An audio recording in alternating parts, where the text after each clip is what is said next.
Welcome to the cough series, where I'll tell you what you need to know about cough. Cough is a very common problem for children. The most common reason of cough is a respiratory tract infection, like a cold. Young children usually have 6 to 12 respiratory tract infections per year, and most of them are caused by viruses. So antibiotics will not help with coughs caused by viruses. Sometimes children can cough for many weeks after a viral infection. We call this a post-viral cough. And again, antibiotics are usually no help.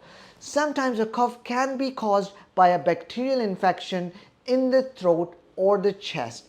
In these cases, antibiotics may be prescribed by your doctor to treat a bacterial infection. Next time, we will discuss how to take care of a cough at home.